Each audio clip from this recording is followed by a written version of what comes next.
G'day, YirmeyahuWeeps. Look, I'm so sorry that this has taken so long to get back to you. It's been like quite a few months now. It's just been a really busy few months for me. I haven't forgotten your video response, and thank you for doing that.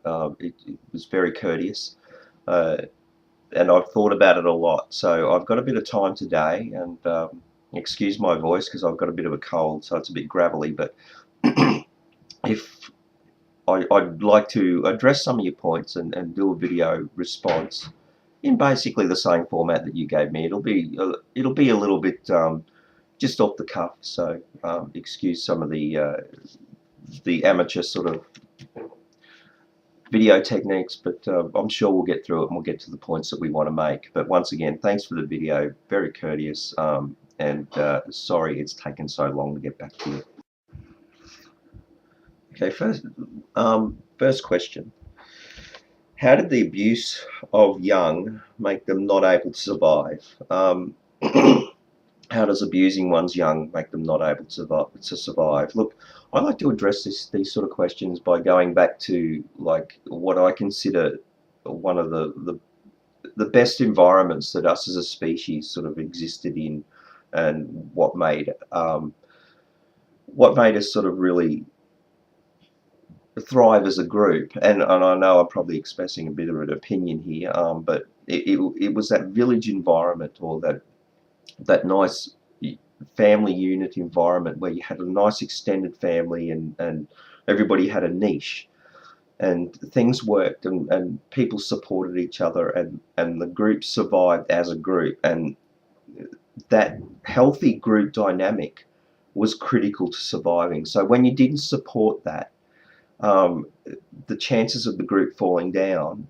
were very real. And like if you had if the smaller your environment, the more problematic that become.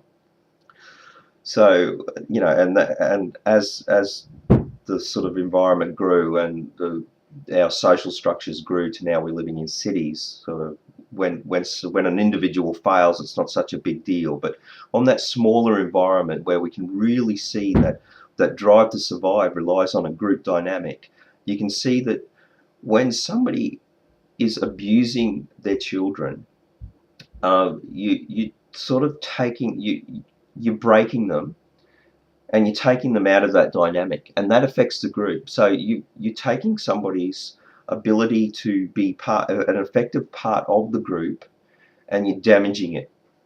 And that's what I mean by I'm not talking about really individuals surviving. Yes, a child will survive abuse depending on its severity, but they will be broken to a certain extent, and they won't be as functional as they could have been, and any potential we damage. So care of our young is, yes, it's about making them happy and what we want for them and all that sort of thing, but it's about supporting them and getting them to a point where they can effectively work within the dynamic of society that we live in.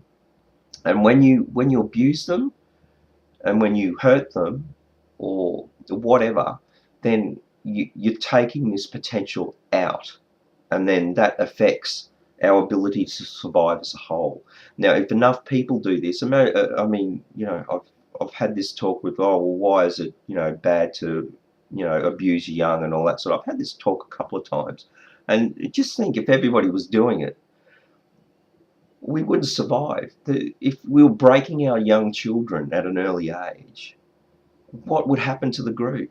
It would finish very quickly. And then if everybody was doing it as a species, that species would not survive. And it's as simple as that. Why does it matter, or why is it important if you pass on your genes? I suppose it matters. The question's a little bit ill-formed, but I'll try to answer it as best as I can. Throughout the animal kingdom, you can see that drive to procreate, that drive to pass on your genes, and basically the species survives, and evolution has built that into us. It's hardwired that into us, because any Any species that doesn't have that will not survive. It just won't.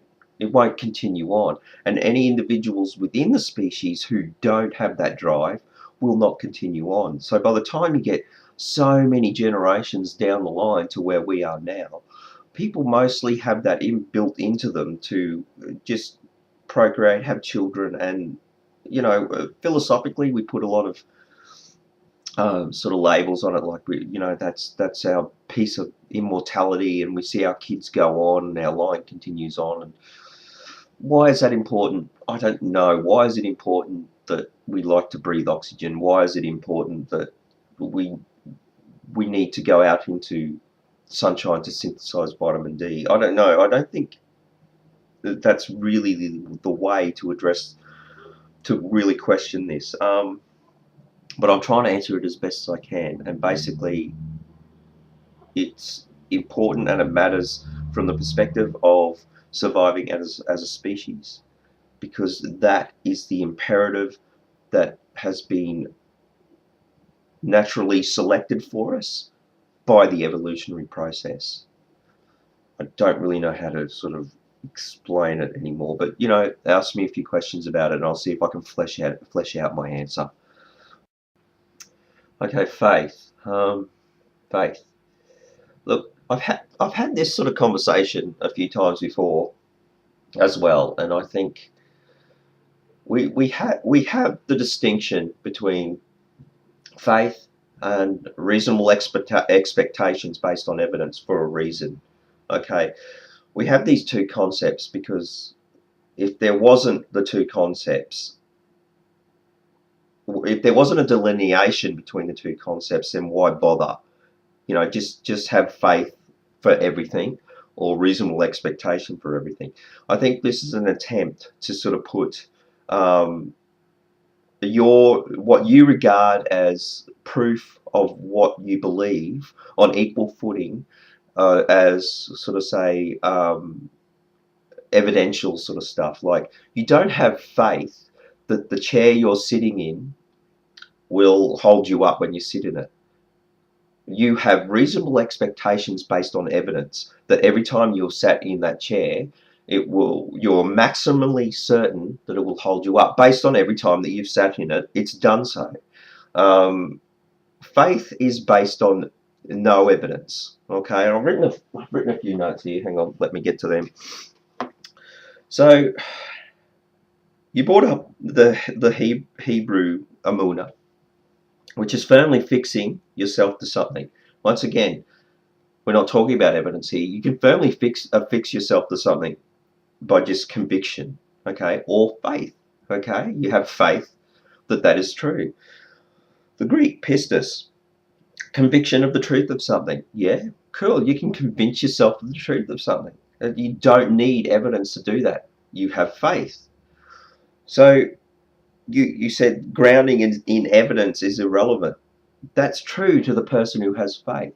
To the person who has reasonable expectations that something will continue to happen, that is not irrelevant. The evidence is there. I do not have faith that the sun will rise tomorrow. I have reasonable expectations and I'm maximally certain that it will happen on the basis that the sun has risen every day in the past X amount of days of my life.